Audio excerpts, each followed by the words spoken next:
Hello, welcome to the next session of Partitioning. My name is Habineza Michel. And I am Serge Girimbabazi.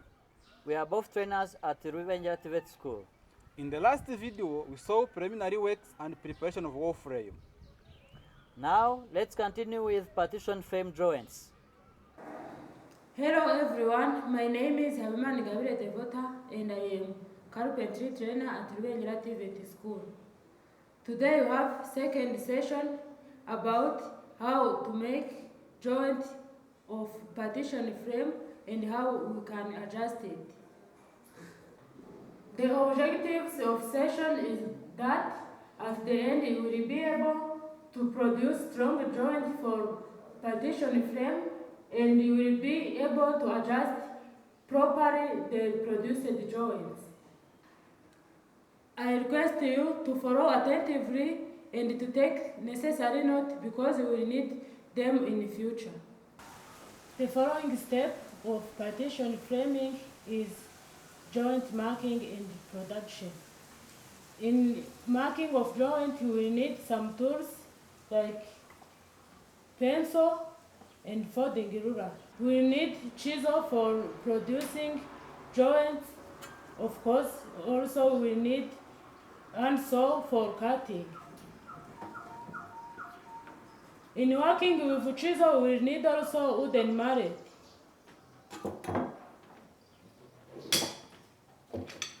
And also we need clamps for holding our pieces. Before that, you start with marking and producing joints. You have to make sure that your workplace is well cleaned.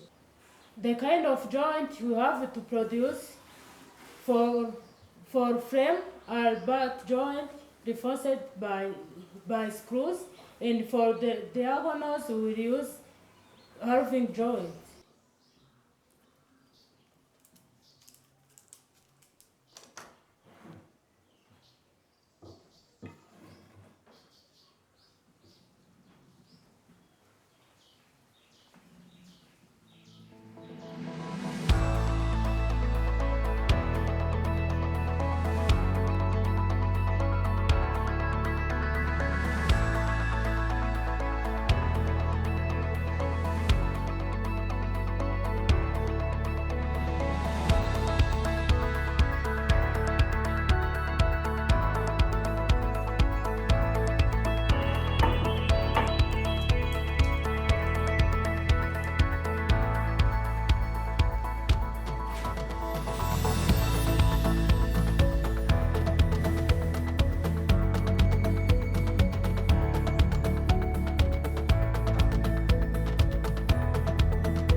The following step is tri-assembly.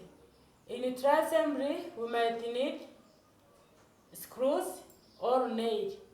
In case you work with nails, goes with hammer.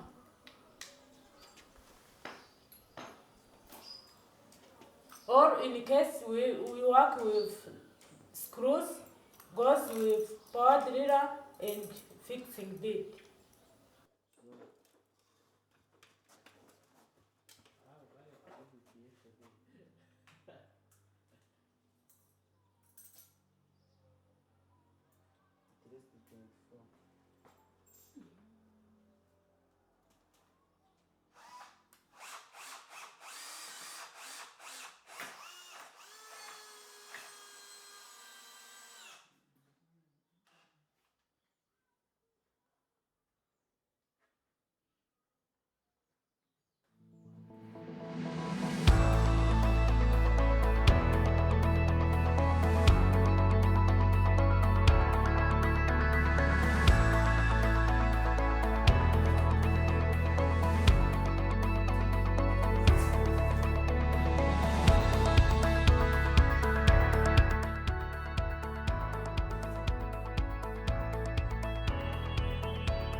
Hope you enjoyed the lesson.